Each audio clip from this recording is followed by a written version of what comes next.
చేరొచ్చిన సహోదరులు యేసునామములో సర్వశక్తి కలిగిన మా పరలోకపు తండ్రి, నీ పరిశుద్ధ నామముకు ఎనలేని వందనములు చెల్లించుకుంటున్నామయ్యా దేవా. నేనాయా తండ్రి ఈనాడు ఈ సమయం ముందు మమ్మల్ని ఈ బైబిల్ తరగతిగా తండ్రి నాకు శక్తి బలం ఇచ్చి నీ కృపను దయచేసిన ప్రాణం పట్టుకోవడానికి నీ కోతలము చెల్లిస్తున్నామయ్యా దేవా.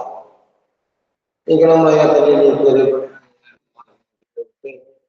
ఆ పిల్లల గుడ్లు కూడా తండ్రి ఈ బైబిల్ తరగతులు నేర్చుకొని జరగడం ద్వారా తండ్రి ఏ మాటలు ఏ చేసినా దానిని మాకు వివరించి చెప్పడానికి ఉండగా ఆయనకు శక్తి జ్ఞానము దయచేయండి.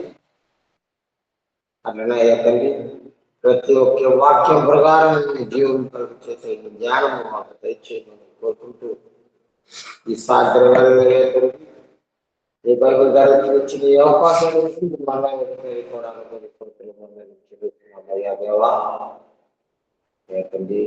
నీ నీతిలో నీ న్యాయంలో తండ్రి కొంతన్నా మేము ఈ లోకంలో జీవించి నిన్ను మహిమపరిచే రీతిలో ఉండేటట్టుగా మాకు జ్ఞానం తెచ్చేయండి. ఇంక మేము ఏది కోరుకోలేదయ్యా. అయ్యా తండ్రి ఏ స్థితిని అయ్యా తండ్రి కోరుకుపడ్డ సంఘంలో ఉన్నాయా తండ్రి క్రీస్తు సంఘముకు అయ్యా తండ్రి పేరు ప్రదేశం వచ్చేట్టు మాకు జ్ఞానం ఇవ్వండి, నీతి న్యాయం ఇవ్వండి అయ్యా తండ్రి. న్యాయముగా జరిగి జ్ఞానం దయచేయండి. యేసు పరిశుద్ధ నామములో అడుగుతున్నాం తండ్రి, ఆమేన్. ప్రార్థన చేసిన సహోదరులకి తెలియజేస్తానండి.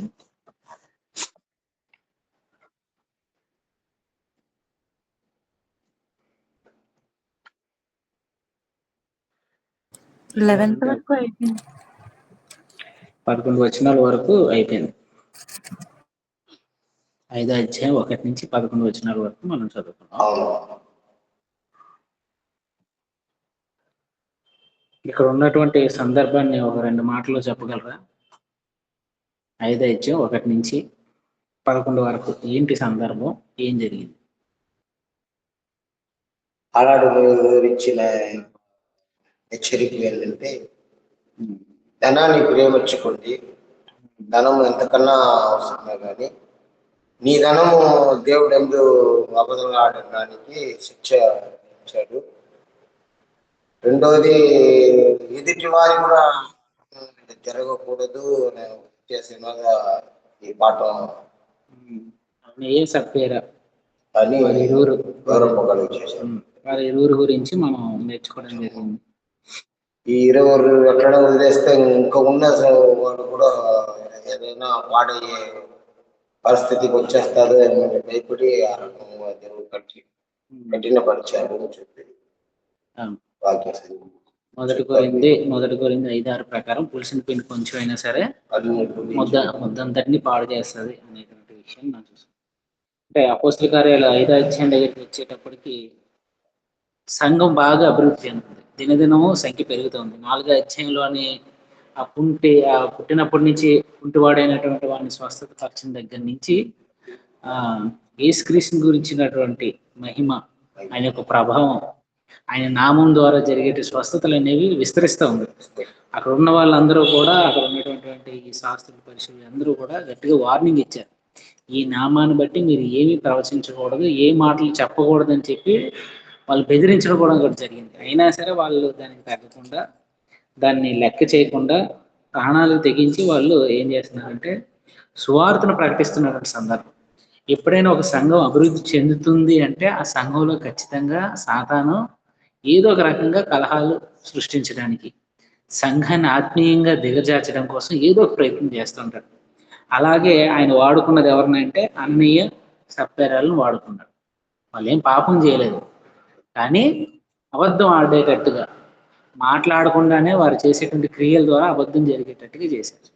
అంటే చాలా మంది ఆస్తులు అమ్మారు. వాళ్ళెవరికి రాని శోధన వీళ్ళకి ఎందుకు వచ్చింది? వారెవరికి రాని శోధన అంటే ఎప్పుడైనా సరే శోధన ఎట్లా వస్తుందంటే, మనకి సాతాను మనల్ని శోధిస్తాడు. మనలో కనుక దురాశ ఉందనుకోండి, ఆ శోధన ఈ దురాశ కలిస్తే పాపం చేసేటట్టుగా రిజల్ట్ ఏంటంటే పాపం అనేది బయటకు వస్తుంది. సో వాళ్ళని శోధించిన విధానం ఏంటంటే ఇది నీ డబ్బు అంతా దేవునికి ఇచ్చేయకుండా కొంత నీ దగ్గర దాచుకో, కానీ నువ్వు అంతా ఇచ్చినట్టుగా వెళ్ళి సంఘంలో నటించు అనేటట్టుగా ప్రేరేపించాడు. అందుకే అనని ఏ మాట మాట్లాడలేదు మాట. అట్లా శోధించాడు. ఎవరికి తెలియదు కదా, ఎంతో కొంత ఇస్తున్నా కానీ మొత్తం ఇచ్చినట్టుగా నటించు అనేటట్టుగా శోధించాడు అనమాట. సో ఆయన సాతాను మనల్ని శోధిస్తాడు. మనలో దురాశ ఉన్నదనుకోండి, ఆ శోధన దురాశ కలిస్తే పాపం వస్తుంది. ఆ పాపం పరిపక్వమై మరణానికి అనేటట్టుగా రిజల్ట్ వస్తుంది అన్నమాట. సో అక్కడ జరిగినటువంటి సందర్భం, సంఘం ఎప్పుడైతే అభివృద్ధి చెందుతుందో ఈ విషయం తెలిసినప్పటి నుంచి అక్కడ చాలా మందికి భయం కలిగిందంట. 11వ వచనం, సంఘం అంతటికి ఈ సంగతులు వినిన వారందరికీ మిగులు భయము కలిగెను. ప్రజల మధ్య అనేక, తర్వాత 12వ వచనం మనం చూసుకున్నట్లయితే, ప్రజల మధ్య అనేక సూచక్రియలను మహత్కార్యములు అపోస్తుల చేత చేయబడుచుండెను. మరియు వారందరూ ఏక మనస్కులై సొలొమోను మంటపంలో ఉండిరి. అంటే అపోస్తుల ద్వారా అనేక సూచక్రియలు జరుగుతున్నాయి, మహత్కార్యాలు జరుగుతూ ఉన్నాయి. వారు యెరూషలేములోనే సువార్తను ప్రకటిస్తున్నారు, యెరూషలేములోనే సువార్తను విస్తరిస్తూ ఉన్నారు. అనేకులు అప్పటికే పెంతెకొస్తు పండగ కోసం వచ్చిన వారందరూ కూడా అక్కడ ఉండిపోయారు, ఉండిపోయి వాక్యాన్ని నేర్చుకుంటూ ఉన్నారు. అలా కాకుండా దేవాలయానికి వచ్చిన వాళ్ళందరికీ కూడా వీళ్ళు వెళ్ళి ఏం చేస్తున్నారంటే, యెరూషలేం దేవాలయంలో సొలొమోను మండపం, లేదా సొలొమోను పోర్టుకో అనమాట, ఆ ప్లేస్ లోని వాక్యం వినడం కోసం అనేకులు వస్తున్నారు. వీళ్ళు వెళ్ళి వాళ్ళకి వాక్యం చెప్తున్నారు. అంటే ఆ రోజుల్లో సంఘం కోసం ఒక భవనాలు ఏం లేవు. వాళ్ళు ఎక్కువగా వాడుకున్నది ఏంటంటే సమాజ మందిరాల్ని. ఎందుకంటే ప్రతి యూదుడు సమాజ మందిరంలో ప్రవేశించవచ్చు, ఎవరు ఆపడానికి లేదు. యెరూషలేం దేవాలయంలో ఇలాంటి మంటపాలు ఉండేవి. ఆ మంటపాల్లోనే వాక్యాన్ని బోధిస్తూ ఉండేవి. అది కాకుండా అనుదినము వాళ్ళు ఏం చేశారంటే, అపోస్తుల బోధ యందు, ప్రార్థన యందు, సహవాసం యందు, రొట్టె విరుచుట యందు ఎడతెగకుండా మరి ఇంటింటా కూడా కలుసుకొని వాక్యం నేర్చుకుంటారు. మార్నింగ్ టైంలో దేవాలయానికి వెళ్ళిపోవడం, సమాజ మందిరాలకు ఇలా తిరగడం. సాయంత్రం అయ్యేటప్పటికి అందరూ కొంతమంది పనులకి వెళ్ళి వచ్చేవారు ఉంటారు కదా, కొంతమంది పనులు చేయలేని వారు దేవాలయం దర్శించుకోవాలనుకునే వారందరికీ అక్కడ వాక్యం చెప్పారు. సాయంత్రం వెళ్ళి సాయంత్రం పూట ఏంటంటే ఇళ్ళ దగ్గరికి వెళ్ళి అక్కడ వాక్యం చెప్పారు. అలాగా డే అండ్ నైట్ వాళ్ళు కష్టపడుతున్నటువంటి సందర్భం అన్నమాట. చేస్తున్నారు. సొలొమోను మంటపంలో ఉంటుంది. కడమ వారిలో ఎవరినూ వారితో కలుసుకున్నట్టు తెగింపలేదు, కానీ ప్రజలు వారిని కనపరచుచుండ్రి. ఎందుకంటే వీళ్ళు చేసినట్టు అద్భుతాలు అన్నిటిని బట్టి కొంతమంది వాళ్ళు భయపడ్డారు, కానీ అపోస్తులు మాత్రం చాలా బలంగా ఉన్నారు మనం. ఎందుకంటే ఆల్రెడీ వార్నింగ్ ఇచ్చారు, యెరూషలేంలోకి రావద్దు, దేవాలయంలోకి మీరు రావద్దు, ఇలాంటివి ఏం చెయ్యొద్దని ఇచ్చినా కూడా వీళ్ళు వినకుండా మళ్ళీ అక్కడికి వెళ్ళి సువార్తను ప్రకటిస్తున్నారు. అప్పటికే పేతురు, యోహాను బాగా ఫేమస్ అయిపోయారు. అపోస్తులు కూడా అందరికీ బాగా పరిచయం అయిపోయారు. అంటే యేసుక్రీస్తు తర్వాత ఆయన శిష్యులు ఆయన నామం ద్వారా అనేక స్వస్థతలు అద్భుతాలు చేస్తున్నారు అనే విషయం ఇదైపోయి, అక్కడ చూడండి 14వ వచనం, ప్రజలు వారిని గణపరుచుచుండ్రి. ఏం చేస్తున్నారంటే ప్రజలు వారిని గణపరుస్తున్నారంట. యేసుక్రీస్తుని కూడా యెరూషలేం తీసుకొచ్చినప్పుడు దావీదు కుమారుడా అని చెప్పి వాటి మీద ఊరేగించుకుంటూ వచ్చాయి. అంటే ఈ సేవలో ఉన్నటువంటి మరొక ప్రమాదం ఏంటంటే, మనుషుల చేత మెప్పు పొందేటువంటి అవకాశం ఉంది. ఆ మెప్పుని మనం ఎలా తీసుకోవాలంటే, ఎవరైనా మనల్ని కనపరిచేటప్పుడు, ఎవరైనా మనల్ని మహిమపరిచేటప్పుడు ఇది నాది కాదు, ఇది దేవునికే చెల్లుతుంది అనేటువంటి స్వభావం ఉంటే పర్వాలేదు. అది కనుక మనం మనసులోకి తెచ్చుకొని మనం దాని విషయంలో గర్వించాము అంటే మాత్రం మన పతనం స్టార్ట్ అవుతుంది. అపోస్తులకు తెలుసు, వాళ్ళకి ఎలాంటి క్వాలిఫికేషన్ లేదు, చదువు లేదు, వాళ్ళు విద్య లేని పామర్లు. 4వ అధ్యాయంలో చూసుకున్నట్లయితే వాళ్ళందరూ అంటారన్నమాట, వీళ్ళు పామర్లు కదా, వీళ్ళేంటి ఇలా మాట్లాడుతున్నారు అనేటువంటిగా రియాక్షన్ అయ్యారు. సో చదువు లేని వారు, యేసుక్రీస్తు కోసం సమస్తాన్ని విడిచిపెట్టిన వాళ్ళు, జాలర్లు, అటువంటి వారు ఇలాంటి గొప్ప కార్యాలు చేసేటప్పటికి జనాలందరూ వాళ్ళు కనపరుస్తున్నారు, కానీ వాళ్ళందరికీ తెలుసు, ఎందుకంటే పరిశుద్ధాత్మ వాళ్ళలో ఉన్నారు కాబట్టి. వాళ్ళు ఎలా ఉన్నారంటే, ఇది మా పని కాదు, పరిశుద్ధాత్ముడు చేస్తున్నటువంటి పని, ప్రభు అయినటువంటి యేసుక్రీస్తు వారు మా ద్వారా చేస్తున్నటువంటి పని అని చెప్పి వాళ్ళు ఏం చేశారంట, ప్రజలు మాత్రం వాళ్ళు కనపరుస్తున్నారంట.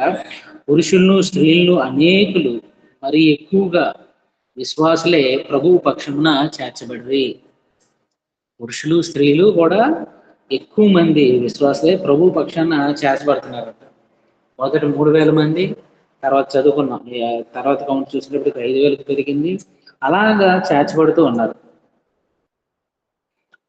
15వ వచనం. అందుచేత పేతురు వచ్చుచుండగా జనులు రోగులను వీధుల్లోనికి తెచ్చి వారిలో ఎవరి మీదైనను అతని నీడైనను పడవలనని మంచముల మీదను పరుపుల మీదను వారిని ఉంచిరి. అప్పటికి చూడండి, అంటే వాళ్ళకి పరిశుద్ధాత్మ అనేటువంటి శక్తి వచ్చిన తర్వాత వారు చేసేటువంటి కార్యక్రమాలు ఎలా ఉన్నాయో చూడండి. నీడ పడితే చాలు, యేసుక్రీస్తు వస్త్రపు చెంగు తగిలితే చాలు నాకు స్వస్థత కలుగుతుంది అనేటువంటి ఎలాంటి విశ్వాసం అయితే ఆ రక్తస్రావం గల స్త్రీకి కలిగిందో, అక్కడ ఉన్న వారికి ఎలాగైందంటే పేతురు నీడ తగిలినా స్వస్థపడిచేట్టుగా దేవుడు అలా వాడుకుంటాడు. ముక్కులు 60 ముక్కులు పేతురు నడిచిపోతున్నప్పుడు ఆయన నీడ తగిలినా కూడా స్వస్థపడిచే అదే శక్తి దేవుడు అనుగ్రహించాడు. Bible 60 Bible. అవును, ఇందులో కూడా అలాగే ఉంది. చూడండి ఏం రాయబడింది. అందుచేత పేతురు వచ్చుచుండగా జనులు రోగులను వీధుల్లోనికి తెచ్చి వారిలో ఎవని మీదనైనను అతని నీడైనను పడవలనని మంచముల మీద పరుపుల మీద వారిని ఉంచిరి. అంటే ఇంకా వాళ్ళని పట్టుకోని అవసరం లేదు, అలా నడిచి వెళ్తుంటే ఆయన నీడ పడినా కూడా స్వస్థత పొందుతారు అని, అంటే అలాంటి విశ్వాసం కలిగింది అనమాట. అంటే యేసుక్రీస్తు శిష్యులు అలాంటి గొప్ప కార్యాలు చేస్తారు అనేటువంటి విశ్వాసం జనాల్లోని కలిగిందన్నమాట. 16వ వచనం. మరియు యెరూషలేము చుట్టూ నుండి పట్టణముల జనులు రోగులను అపవిత్రాత్మ చేత పీడింపబడిన వారిని మోసుకొని కూడి వచ్చిరి. వారందరూ స్వస్థత పొందిరి. అంటే ఎవరెవరైతే శరీర రుగ్మతలతోటి వ్యాధులతో అందరూ బాధపడుతున్నారో వాళ్ళందరూ, అంటే ఒకప్పుడు యేసుక్రీస్తు వచ్చినప్పుడు ఎలాగైతే లక్షల్లో జనాలు వెంబడిస్తున్నారో, ఇప్పుడు పేతురు యోహాను అపోస్తులు వెళ్తుంటే అంతలా వెంటపడుతున్నారు అన్నమాట జనాలు. అప్పుడు ఒక ఆయనే, కానీ ఇప్పుడు చూసుకుంటే అపోస్తులు ఉన్నారు, 12 మంది ఉన్నారు. సో మనుషులు పెరిగే కొలిది వర్క్ కూడా పెరుగుతుంది. ఒక మనిషి 12 మందిలో లోక శిష్యుడు కాదు, ఆయన అపోస్తులైన పౌలుకి శిష్యుడు, పౌలు దగ్గర శిష్యుడు. ఆయన ఒక డాక్టర్, ఆయన ఈ పత్రికను రాస్తున్నాడు కాబట్టి ఆయన అంటే అపోస్తులు కాదు, శిష్యుడు, పౌలు యొక్క శిష్యుడు. అంటే యేసుక్రీస్తు శిష్యుడు అనే చెప్పచ్చు, కానీ ఆ టైంలో లేదు, పౌలు టైంలో ఉన్నటువంటి ఆయన ఒక వైద్యుడిగా ఈ గ్రంథాన్ని రాస్తూ ఉన్నారు. యేసుక్రీస్తు గురించి తెలుసు, తర్వాత పౌలుతో పనిచేస్తున్నటువంటి సమకాలికుడు. వాళ్ళందరూ ఏం చేస్తున్నారంటే వాళ్ళందరూ మోసుకొని కూడి వచ్చిరి, వారందరూ స్వస్థత పొందిరి. అంటే ఎంతమంది వస్తున్నారో వారందరికీ కూడా స్వస్థత పరుస్తున్నారు. ఒక పక్క సువార్త చెప్తున్నారు. స్వస్థత పొందినవాడు సువార్తని కాదనలేడు, ఎందుకంటే దేవుడు చేసిన మేలు పొందినవాడు దేవుడిని కాదనలేడు. యేసుక్రీస్తు ఆయన నా రక్షకుడు కాదని చెప్పలేడు. వాళ్ళందరూ కూడా కన్వర్ట్ అయ్యి వాళ్ళందరూ కూడా చేర్చబడుతున్నారు. ఈ విషయం మనం చూసుకున్నట్లయితే 17వ వచనంలో ప్రధాన యాజకుడు అతనితో కూడా ఉన్నవారందరూ అనగా సద్దూకైల తెగవారు లేచి మత్సరంతో నిండుకొని, అంటే యేసుక్రీస్తు మీద ఎట్లాగైతే వీళ్ళకి కోపము ద్వేషము ఉన్నదో సేమ్ అలాగే వీళ్ళు కూడా రియాక్ట్ అవుతున్నారు అన్నమాట.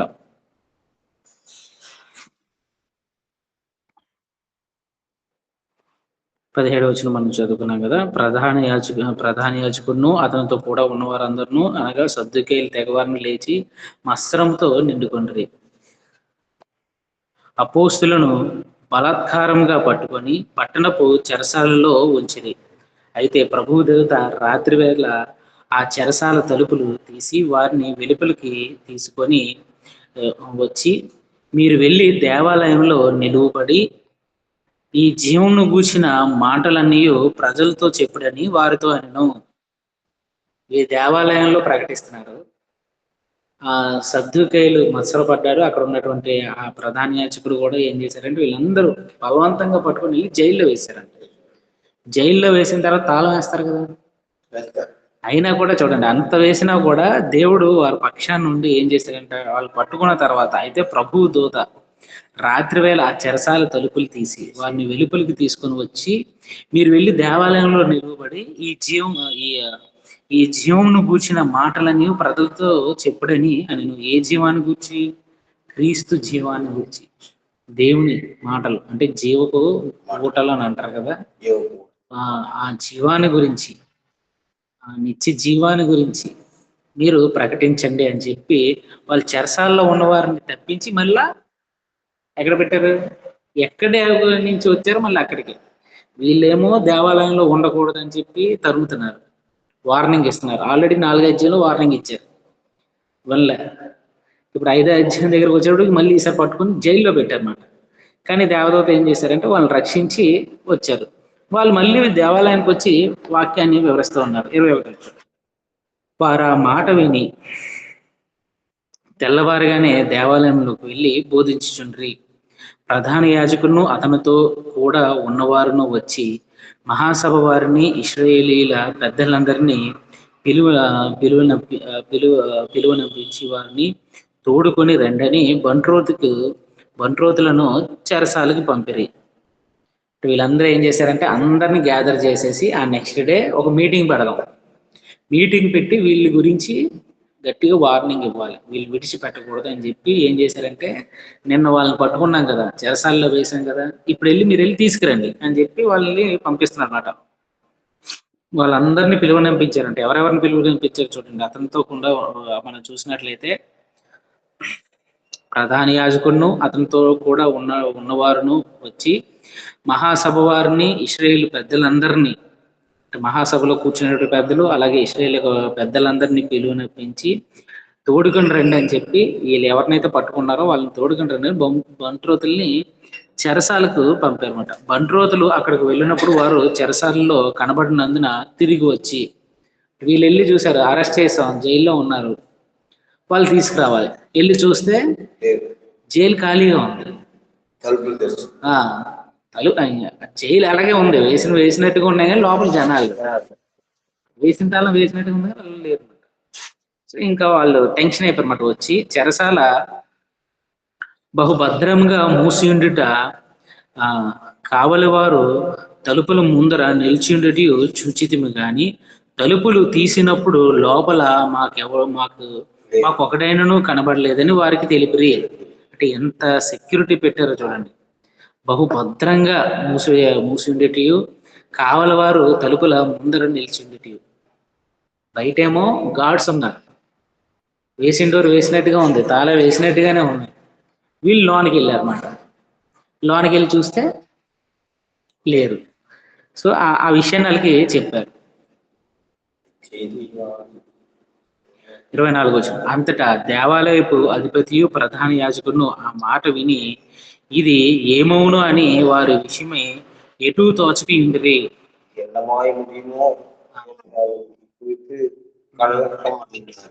అది అంటే వాళ్ళు చాలా ఆశ్చర్యం వేసింది మాట. వచ్చారా? ఎవరో ఒకరు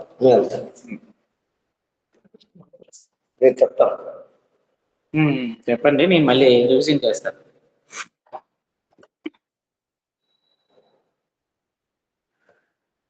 ఇటు గమనించినట్లయితే వాళ్ళందరూ యొక్క రియాక్షన్ ఎలాగుందంటే, వాళ్ళని పట్టుకోవాలి, గట్టిగా వార్నింగ్ ఇవ్వాలి, అవసరమైతే చితక బాధేసైనా కొట్టేనా వాళ్ళని ఎలాగో ఒకలాగా ఇక్కడి నుంచి పంపించేయాలి. సో యేసుక్రీస్తుని ఎలా సిలువ వేశారో, అవసరమైతే ఎక్కువ మాట్లాడితే అలాంటి ప్రయోగమైనా అలాంటి ప్లాన్ అయినా వేసుకోవడానికి వీళ్ళు రెడీగా ఉన్నటువంటి పరిస్థితిలో వచ్చి చెప్పగానే వీళ్ళందరికీ ఆశ్చర్యపోయారు అన్నమాట. ఆ మాటలు విని ఇది ఏమవుతుందో అని వారి విషయమై ఎటు తోచుకున్నారు. 25 అప్పుడు ఒకడు వచ్చి, ఇదిగో మీరు చెరసాలలో వేయించిన మనుషులు దేవాలయంలో నిలిచి ప్రజలకు బోధించుచున్నారని వారికి తెలుపుగా అధిపతి బంట్రోతులతో కూడా పోయి ప్రజలు రాళ్లతో కొట్టుదురేమో అని భయపడి బలాత్కారం చేయక వారిని తీసుకుని వచ్చిరి. వందనాలు. మొదటేమో బలాత్కారంగా పట్టుకున్నారు వాళ్ళని, ముందు రోజేమో బలాత్కారంగా పట్టుకొని జైల్లో వేశారు. జైల్లో వేస్తే వీళ్ళు విడిపింపబడ్డారు, మళ్ళీ యెరూషలేములోకి వెళ్ళి వాక్యం చెప్తూ ఉన్నటువంటి పరిస్థితి. ఈ విషయం ఆ అధిపతులకి ఒకరు వచ్చి చెప్పారన్నమాట, ఇగో మీరు ఎవరినైతే పట్టుకున్నారో మళ్ళీ దేవాలయంలో ఎక్కడైతే పట్టుకున్నారో అక్కడే వాళ్ళు వెళ్ళి వాక్యం బోధిస్తున్నారు అని చెప్పినప్పుడు వీళ్ళు బంట్రోల్ని తీసుకొని వెళ్ళారంట. తీసుకుని వెళ్ళినప్పుడు ఈసారి యొక్క వాళ్ళ వైఖరి ఎలా ఉన్నదంటే ప్రజలు వాళ్ళని రాళ్లతో కొడతారేమో అని భయపడి, అంత జనులు ఉన్నారన్నమాట. అంత జనులు ఉన్నారు, వాళ్ళని చూసి భయపడి బలాత్కారం చేయక వారిని తీసుకుని వచ్చెను. అంటే దేవుడు వారి పక్షాన ఉన్నాడు. ఆ విషయంలో వాళ్ళకి ఎలాంటి భయం లేదు. కానీ పక్కన కొంతమంది మనుషులు ఉండేటప్పటికి మాత్రం వారికి భయపడుతున్నారు. ఫర్ ఎగ్జాంపుల్ మనం గమనించినట్లయితే, మనం ఏదైనా తప్పు చేసాం అనుకోండి, అంటే ఏదో దొంగతనాలే ఇలాంటి ఏదో చేసే అలవాటు ఉందా అంటే, నేను ఒక దగ్గర ఒక చిన్న స్టోరీ విన్నా, జనాలందరూ వినేటువంటి. అది ఏంటంటే, ఒక ఆలయం ఉందంట. ఆలయం దగ్గర కొంతమంది వచ్చి ఏవో ఒకటి పట్టుకెళ్ళిపోతున్నారు, చెప్పులు కానీ ఇలాగ. దేవుడు ఉన్నాడు ఇక్కడ జాగ్రత్త అని చెప్పి వాళ్ళు బోర్డు పెట్టారంట. ఆ పెట్టినా కూడా వాళ్ళు భయపడ్డారు. మరలా ఇలాగే జరుగుతుంది. దేవుడు మిమ్మల్ని గమనిస్తున్నాడు, జాగ్రత్త, మిమ్మల్ని పరీక్షిస్తున్నాడు, ఆయన మిమ్మల్ని చూస్తున్నాడు, ఆకాశం నుండి ఆయన చూస్తున్నాడు, జాగ్రత్త అని చెప్పి మరలా కొంచెం పెద్ద బోర్డు పెట్టారంట. అయినా దొంగతనం జరుగుతుందంట. తర్వాత ఆయన ఏం చేశాడంటే, ఇంక ఇలా పనికిరాదని చెప్పి ఒక సీసీ కెమెరా పెట్టాడు. పెట్టగానే ఎవడు దొంగతనాలు చేయడం మంచి. దేనికి భయపడ్డారు? కెమెరాకి భయపడ్డారు, కానీ దేవుని మాటకు భయపడ్డారు. దేవుడు చూస్తున్నాడు అనేదాన్ని భయపడలేదు. ఇక్కడ వీళ్ళు అద్భుతాలు చేస్తున్నారు, స్వస్థతలు చేస్తున్నారు, అపవిత్ర ఆత్మలన్నింటినీ వాళ్ళు వదలగొడుతున్నారు. సో వీళ్ళ పక్షాన దేవుడు ఉన్నాడు అనేది వాళ్ళు ఒప్పుకోవడానికి ఇష్టపడడం లేదు. కానీ అక్కడ జనాలు ఉండేటప్పటికీ వాళ్ళని సపోర్ట్ చేసే జనాలు ఉన్నారు, ఇశ్రాయేలీలందరూ వాళ్ళకి సపోర్ట్ చేస్తున్నారు అనేది వీళ్ళు ఏం చేశారంటే భయపడుతున్నారు అన్నమాట. అది అంటే దేవుడు వచ్చి మనల్ని శిక్షిస్తాడనే భయం కన్నా ఒక మనిషి మనల్ని ఏమైనా కొడతాడేమో వీళ్ళ భయం ఏంటి? రాళ్లతో కొడతారేమో. అంటే వాళ్ళు ఎంత విశ్వాసంతో ఉన్నారు చూడండి జనాలు. రాళ్లతో కొట్టడానికి వీళ్ళేమైనా సామాన్య మనుషులు? అక్కడ ఉన్నటువంటి వారందరూ కూడా ప్రధాన యాజకుడి యొక్క మనుషులు, దేవాలయంలో పనిచేసేవారు, సద్దుకేలు, పరిశీలి లాంటి వాళ్ళు ఉన్నారన్నమాట. వాళ్ళని చూస్తే జనాలందరూ కూడా కొంచెం భయపడి దూరంగా ఉంటారు. వాళ్ళు నడుస్తుంటే వాళ్ళకి ఎదురు రారు, మాట్లాడాలన్నా కూడా నోరు ఇలా మూసుకొని మాట్లాడతారు. అంత రెస్పెక్ట్ ఇచ్చే వాళ్ళ పరిస్థితి ఎలాగైపోయిందంటే, ఇప్పుడు వీళ్ళని పట్టుకుంటే మన పరిస్థితి రాళ్ళు కొట్టేస్తారేమో, వీళ్ళ జోలికి వెళ్ళకూడదు అని చెప్పి భయపడి, కొట్టుదిరేమో అని భయపడి బలాత్కారం చేయే వారిని తీసుకుని వచ్చాను. అంటే బతిమలాడి, ఇగో మీతో మాట్లాడాలి, నిన్న మిమ్మల్ని పట్టుకున్నాం, మిమ్మల్ని విచారించాలనుకున్నాం, కానీ ఆ విచారణ పూర్తి అవ్వకముందే మీరు వచ్చేసారు అని చెప్పి మాట్లాడి వాళ్ళని తీసుకొని వచ్చారన్నమాట. వీళ్ళు కూడా మేము నీకు సహకరించాం అని అనలే, ఎందుకంటే ప్రభుత్వానికి వీళ్ళు లోబడదాం, సువార్తని ప్రకటిస్తున్నారు వ్యతిరేకంగానే. కానీ వారు అవతల వాళ్ళు నాయకులను కలవాలి, అధికారులను కలవాలని ఆహ్వానించినప్పుడు భయపడకుండా వెళ్తున్నారు. వెళ్ళిన వాళ్ళు చంపేసే ప్రమాదం ఉంది కదా. యేసుక్రీస్తునే చంపేశారు, వీళ్ళని చంపరా? మరి వాళ్ళ ధైర్యం ఏంటి? దేవుడు మళ్ళీ క్రీస్తు మాతో ఉన్నాడు. పౌలు అన్న మాటను మనకు గుర్తు చేస్తుంటే, బ్రతుకుట చావైతే, బ్రతుకుట క్రీస్తే, చావైతే నాకు మేలు. అంటే క్రీస్తు కోసం ఈ ప్రాణాలను అర్పిస్తాం. కానీ ఆ ప్రాణాలు, మా ప్రాణాలు అర్పించాలంటే అది ఎవరి చేతిలో ఉంది? దేవుని చేతిలో ఉంది. మీరు మమ్మల్ని చంపాలనుకుంటే చంపలేరు, దేవుడు దాన్ని అనుమతిస్తేనే అది జరుగుతుంది అని చెప్పి వాళ్ళు ఏం చేశారంట, ధైర్యంగా వాళ్ళతోటి వెళ్ళారు. 27 వచనం, వారిని తీసుకొని వచ్చి సభలో నిలువబెట్టగా ప్రధాన యాజకులను వారిని చూచి, మీరు ఈ నామమును బట్టి బోధింపకూడదని మేము మీకు ఖండితముగా ఆజ్ఞాపింపలేదా? 4వ అధ్యాయంలో ఏం చెప్పారు? యేసుక్రీస్తు నామం అనేది వినిపించకూడదు యెరూషలేములో. ఆయన నామాన్ని ఎటువంటి బోధలు చేయకూడదు, ఎటువంటి స్వస్థతలు చేయకూడదు. మీరు యూదా మతాన్ని మాత్రమే ఆచరించాలి అని చెప్పి మేము చాలా గట్టిగా వార్నింగ్ ఇచ్చాం కదా అని చెప్పి అడిగారన్నమాట. ఇదిగో మీరు యెరూషలేములోను మీ బోధతో నింపి ఈ మనుషుని హత్య మా మీదకి తేవాలని ఉద్దేశించుచున్నారని చెప్పాను. అంటే మీరు యెరూషలేములో ఈ బోధ అంతా నిండిపోయి అక్కడ ఏదైతే ఉందో ఈ మనిషిని హత్య మా మీదకి తేవాలని ఉద్దేశించి ఉన్నారని చెప్పాను. అంటే ఎవరైతే మరలా తిరుగుబాటు చేసి వీళ్ళు ఏదైనా శిక్ష విధించి వాళ్ళకి ఏదైనా అయితే మరలా అది మా మీదకి వస్తుంది అనేటట్టుగా మాట్లాడుతున్నాం అనమాట. మీకు చెప్తున్నాం అంటే ఇండైరెక్ట్ గా వార్నింగ్ ఇస్తున్నారు అనమాట. చంపే వరకు మీరు తెచ్చుకోవద్దు, ముందే వెళ్ళిపోండి. అప్పుడు గట్టిగా వార్నింగ్ ఇచ్చారు, ఇప్పుడు ప్రాణాలు తీసేటట్టుగా వార్నింగ్ ఇస్తున్నారు అనమాట. అప్పుడు 29వ వచనంలో పేతురు మాట్లాడుతున్నారు. అందుకు పేతురు, అపోస్తులను మనుషులకు కాదు దేవునికే మేము లోబడవలను కదా. ఏమంటున్నాడు? దేవుడికి లోబడతాం. దేవునికే కదా మేము లోబడాలి, మనుషులకి కాదు. సాతాను కూడా ఇలాగే అన్నాడు.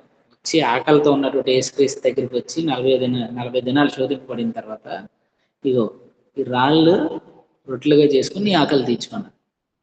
అప్పుడు ఏమన్నారు? మనిషి రొట్టె వల్ల మాత్రమే కాదు కానీ ప్రతి ఒక్క వచనం రొట్టె వల్ల దేవుని యొక్క వాక్యం ద్వారా జీవిస్తారని అన్నారు. తర్వాత ఏం చేశాడు? 2వ శోధన గుర్తుంది ఎవరికైనా?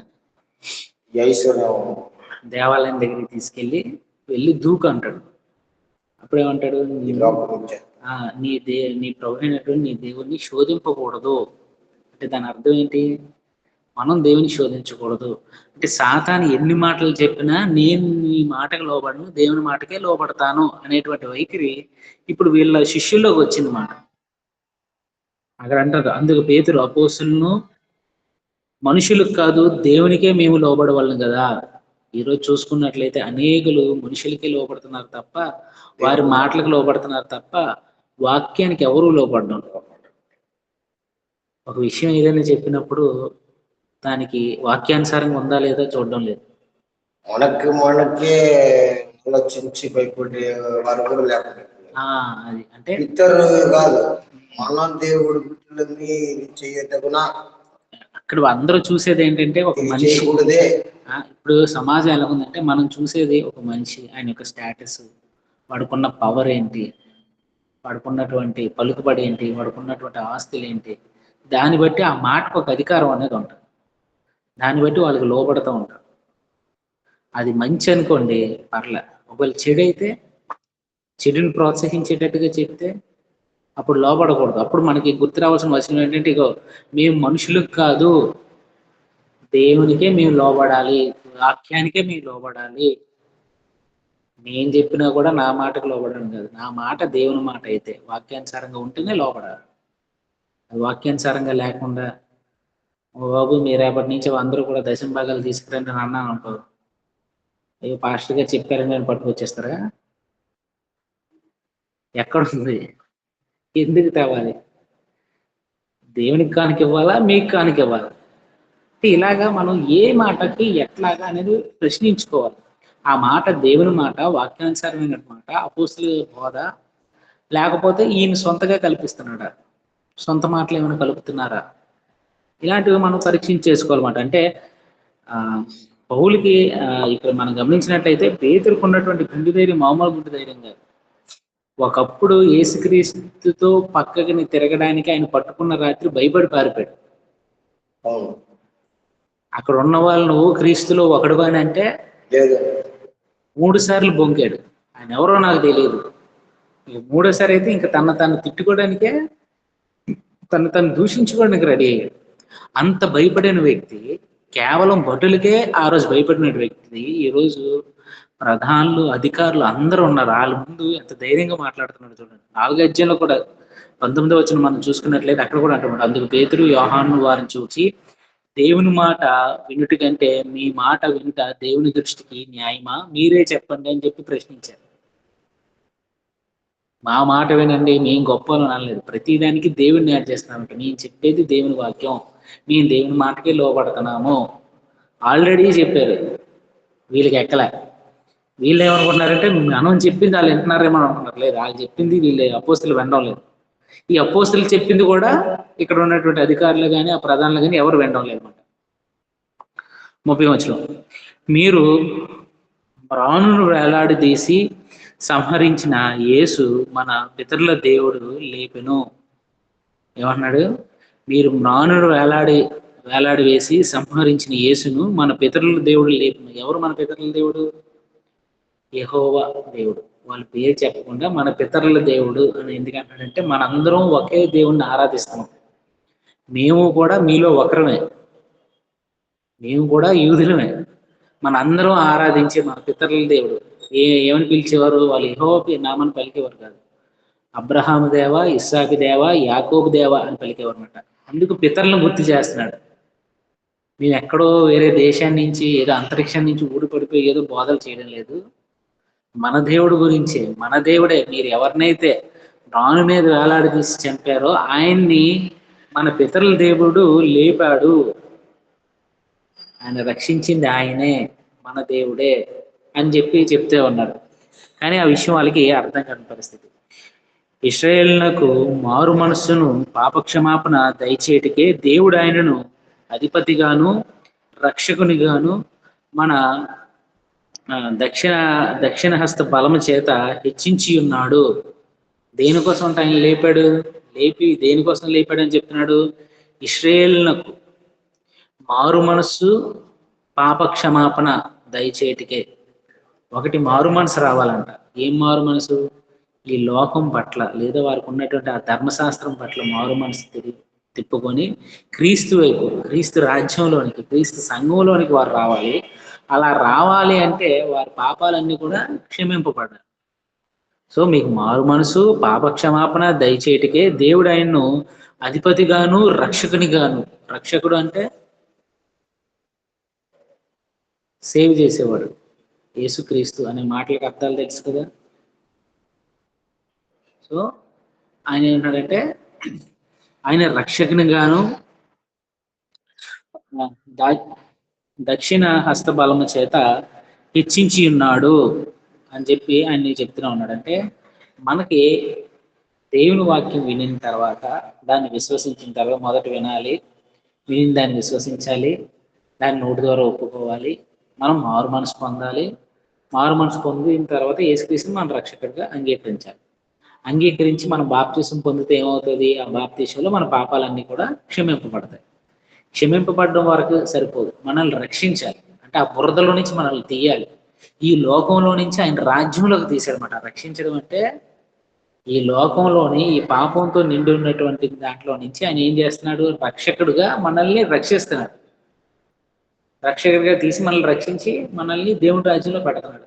కానీ మానవ స్వభావం ఎలా ఉన్నదంటే, ఇప్పుడు పందెం తీసుకొచ్చి స్నానం చేసి సింహాసనం మీద కూర్చోబెట్టాం అనుకోండి, ఎంతసేపు ఉంటుంది?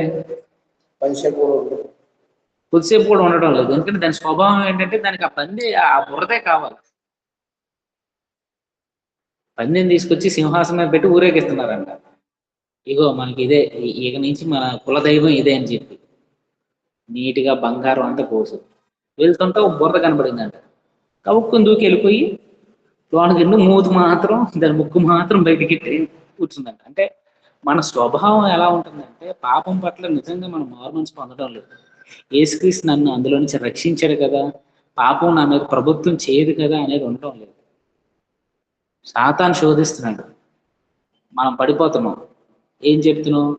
శోధన వచ్చింది పడిపోతున్నావు అంటున్నావు తప్ప ఆ శోధనకి నాలో దురాశ అనేది ఒకటి ఉంది, అందువల్ల నేను పడిపోతున్నాను ఒప్పుకోవట్లేదు. అక్కడ ఒక యాక్షన్ వస్తుంది, మన దగ్గర రియాక్షన్ వస్తుంది. సాతాను యాక్షన్ శోధించడం, మన రియాక్షన్ ఏంటి? దానికి పడిపోవడం. అంటే మనలో దురాశ ఉంది కాబట్టి అలా రియాక్ట్ అవుతాం. ఒకవేళ దురాశ లేకపోతే వాక్యం ద్వారా రియాక్ట్ అవుతామన్నమాట. ఇగో నేను ఇంకా పాప పనులు చేయను, ఆ పాప స్వభావంలో నేను బ్రతకను, నేను రక్షణ పొందాను, రక్షింపబడ్డాను కాబట్టి నేను క్రీస్తులోనే ఉంటాను అనేటువంటి ఉండాలన్నమాట. సో ఇక్కడ వాళ్ళు ఏం చెప్తున్నారంటే, మీరందరూ దేవుని బిడ్డలం, మేమందరం పవిత్రులం, మా అందరం కూడా అబ్రహాము మాకు తండ్రి అని మీరు గొప్పగా గర్విస్తున్నారు. దేవుని అంటే ఏం చనిపోయిన తర్వాత మీ అందరూ పరలోకంలోనే మా కోసం స్థిర నివాసం ఉందని మీరు అనుకుంటున్నారు. కానీ మీ పరిస్థితి ఎలా ఉంది? మీరు మారు మనసు పొందాలి. మీ గర్వాన్ని నుంచి, మీకున్నటువంటి పాప స్వభావం, పాప తలంపులు, మాటలు కానీ చేతలు కానీ వీటన్నిటిలో నుంచి మీరు మారు మనసు పొందండి. పాప క్షమాపణ, మీరు చేసిన పాప క్షమాపణ అంటే మీరు చేసిన పాపాలన్నీ కూడా క్రీస్తు రక్తంలో కడుగుబడాలి. ఆయన మీకు రక్షకుడిగా దయచేశాడు అని చెప్తున్నాడు అనమాట. సో దేవుడు ఆయన అధిపతిగాను రక్షణగాను తన దక్షిణ హస్తం బలం చేత హెచ్చించి ఉన్నాడు అని చెప్పారు. 32 మేమును దేవుడు తనకు విధేయులైన వారికి అనుగ్రహించిన పరిశుద్ధతయు ఈ సంగతులకు సాక్షులమై ఉన్నామని చెప్పి, దీని అంతటికి ఏంటి సాక్ష్యం? 4వ అధ్యాయంలోని మనం చూసుకున్నట్లయితే మీరందరూ విద్యలేని పామరులు అని అంటున్నారు కదా, కానీ మేము ఎలా మాట్లాడుతున్నామో వాళ్ళు గమనిస్తారు. మేమును దేవుడు తనకు విధేయులైన వారికి అనుగ్రహించిన పరిశుద్ధత, అంటే ఎవరైతే శిష్యులుగా వాళ్ళు దేవునికి లోబడుతున్నారో, దీన మనసు కలిగి ఉంటున్నారో, ఆత్మ విషయమే దీనులుగా బ్రతుకుతున్నారో, వారందరికీ ఏం చేశారంట? పరిశుద్ధత కలుగజేశాడంట. పరిశుద్ధులుగా దేవుడు వారిని తీర్చాడంట. మనల్ని పరిశుద్ధపరిచి సంఘంలో పెట్టాడు. మనకి మహిమ వస్త్రాలు దయచేసి సంఘంలో పెట్టాడు. ఇంకా మురికి స్వభావం అంటే పాప స్వభావం ప్రాచీన పురుషుడికి ఎవరు లేరు. నేను పరిశుద్ధపరచబడ్డాను దేవుని ఎదుట. నేను ఒక తెల్లని కాగితంలా ఉన్నాను. ఆ కాగితం మీద నేను దేవుని వాక్యాన్ని నింపుకుంటున్నానా, మరలా లోకాశలోకి వెళ్ళి ఆ చిరుని నింపుకుంటున్నా మనం చూడాలి. మేమందరం ఈ సంగతులకు సాక్షులమై ఉన్నామని చెప్పి మేమందరం విట్నెస్. ఆయనతో కలిసి మేము ట్రావెల్ చేసాం, ఆయనతో కలిసి పడుకున్నాం, కలిసి తిన్నాం, ఆయన చేసిన అద్భుతాలు, స్వస్థతలు, వీటన్నిటికీ కూడా మేము సాక్షులుగా ఉన్నాము అని చెప్పి వాళ్ళు మరలా గొప్పగా వాళ్ళ దగ్గర మాట నొప్పుకుంటున్నారు. సేమ్ ఇదే వచనాన్ని మనం చూసుకున్నట్లయితే 4వ అధ్యాయంలో కూడా ఇదే చెప్పారు. ఇదే కాక అపోస్తులు బహు బలముగా ప్రభువైన యేసును పునరుత్థానమును గూర్చి సాక్ష్యం ఇచ్చిరి. దైవ కృప అందరి ఎదుట అధికంగా ఉండను. అంటే వాళ్ళకి ఎక్కడ తగ్గడం లేదు. క్రీస్తు కోసం ఒకసారి వార్నింగ్ ఇచ్చాం కాబట్టి రెండోసారి భయపడతారేమో అని అనుకుంటున్నారు, కానీ పడడం లేదు. రెండోసారి కూడా మళ్ళీ అదే చెప్తున్నారు. మేము క్రీస్తు పక్షానే ఉన్నాం. దేవుడు ఆయన్ని హెచ్చించాడు, ఆయన లేపాడు, ఆయన్ని మనకు ప్రభువుగా, రక్షకుడిగా, మన పాపాలను క్షమించడం కొరకు, మనం మారు మనసు పొందితే మన పాపాలు క్షమించి తన రాజ్యంలో చేర్చుకోవడానికి మేము అందరం సాక్షులుగా ఉన్నామని చెప్తున్నారు అనమాట. అంత అంత గంభీరంగా వాళ్ళు మాట్లాడుతూ ఉన్నారు. మాట్లాడుతున్నప్పుడు 33వ వచనంలో వారి మాట విని అత్యాగ్రహం తెచ్చుకొని వారిని చంపనుద్దేశించగా, దేనికి సిద్ధపడ్డారు వాళ్ళు? మొదటేమో కొంచెం రెస్పెక్ట్ గానే పిలిచారు, ఎందుకంటే జనాలు చంపుతారేమో అని. సో అక్కడికి వెళ్ళిన తర్వాత సభ దగ్గరికి వెళ్ళిన తర్వాత మరలా వార్నింగ్ ఇస్తున్నారు. వాళ్ళు ఆ వార్నింగ్ ని పట్టించుకోలేదు, సువార్తనే ప్రకటించారు.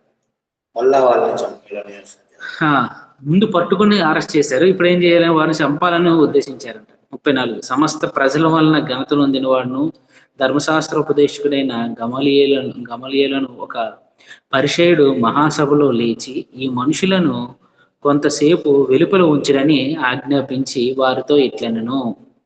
అంటే మనం చూసినట్లయితే ఈ గమలీయేలు ఎవరికంటే, మనం చూసుకున్నట్లయితే పౌలుకి గురువు గారు అవుతారు. ఆయన ధర్మశాస్త్రాన్ని బోధించడంలో పరిశీలనందరిలో కూడా మహాగణుడు అన్నమాట. ఆయన దగ్గర ట్రైనింగ్ పొందినవాడు ఎవరంటే పౌలు. ఆయన ముందు ఆయనగా ఏది పౌలు గారి పౌలు ఇంకా ఈ క్యారెక్టర్ లో పౌలు ఇంకా ఎంటర్ అవ్వలే. అప్పటికి పౌలు తార్షిలో ఉన్నాడు అన్నమాట. పౌలు తార్షిలో ఉన్నాడు. గమలీయేలు ఆయన కన్ను పోయినాక ముందు ఆయన తెచ్చి చౌలే నన్ను మీ కాడ పంపించాడు అని చెప్పి, అది వేరు, అది మనం తర్వాత చదువుతాం. ఆ సందర్భం ఇంకా పౌల్ క్యారెక్టర్ ఇంకా మనకి ఎంటర్ అవ్వలేదు. గమలీయేలు అనేటువంటి వారు ఎవరంటే ధర్మశాస్త్రోపదేశకుడు. మనకి ఎట్లా చెప్పాలి, ఒక గొప్ప స్కాలర్స్. ఇప్పుడు ఏపీజే అబ్దుల్ కలాము చదువుల్లో ఆయనకున్న అర్హతలు ఎలాగో ధర్మశాస్త్రంలో ఈయనకి అంత మంచి పేరు ఉందన్నమాట. మంచి సాక్ష్యం ఉన్నటువంటి వాడు. మనం గమనించలేదు, చంపినప్పుడు ఇక సమస్త ప్రజల వల్ల ఘనత నొందిన వాడును అని ఉంది. సమస్త ప్రజల వల్ల ఘనత నొందిన వాడును అనే మాటకి అర్థం ఏంటి? ఘనత ఎలా వస్తుంది? మనం చేసే పనులను బట్టి వస్తుంది. లంచాలు తీసుకున్నాం అనుకో, నా బంధువుల పక్షాన్ని నేను తీర్పు తీర్చాను అనుకో, నాకు ఘనత వస్తుందా? బయట చెడ్డ పేరు వస్తుంది. డబ్బు సంపాదించొచ్చేమో కానీ రాదు. అంటే మన యొక్క క్యారెక్టర్, మన యొక్క బుద్ధి బాగుంది అంటే సమాజంలో ఒక మంచి పేరు వస్తుంది. రవి గారైనా, నోవా కానీ ఎవరైనా సరే, ఆన్లైన్లో ఉన్నవారు ఎవరైనా సరే, మీ పేరు చెప్పినప్పుడు మీ గురించి పాజిటివ్గా మాట్లాడేటట్టుగా ఉండాలి మన క్యారెక్టర్. మంచి విశ్వాసులండి, దైవభక్తి కలిగిన వారండి, ఎటువంటి అల్లర్లు గోళ్ళు చేయరండి, విశ్వాసంగా బ్రతుకుతారండి. ఈ సంఘానికి సంబంధించి అది లోకంలో సంబంధించింది నెల వర్షం బాగా అంటే మన క్యారెక్టర్ సహాయం చేసే గుణం ఉన్నవాడు, ఇవన్నీ ఏంటంటే జనాల దగ్గర నుంచి మనకి ఉన్నటువంటి పాజిటివ్ కోణాలు అన్నమాట. అంటే ఈయన మనుషుల దయ పొందినవాడు. యేసుక్రీస్తు బాల్యం నుంచి మనం గమనించినట్లయితే ఆయన దేవుని దయ ఎందును మనుషుల దయ ఎందును ఎదుగుచుండేను అన్నాడు. సో దేవుని దయే కాదు మనుషుల దయ కూడా కావాలి. దయ అంటే మనం చేసేటువంటి మంచి పనుల వల్ల వాళ్ళ ద్వారా ఒక పాజిటివ్ రెస్పాన్స్ అనేది మనం పొందగలుగుతాం. సో సమస్త ప్రజల వలన ఘనత నొందిన వాడును ధర్మశాస్త్ర ఉపదేశకుడినైనా, అంటే ధర్మశాస్త్రాన్ని బోధించేటువంటి వ్యక్తి, పెద్ద ప్రొఫెసర్ మాట. ఇంకా పిహెచ్డీలు ఇవన్నీ కన్నా మించిన వాడు.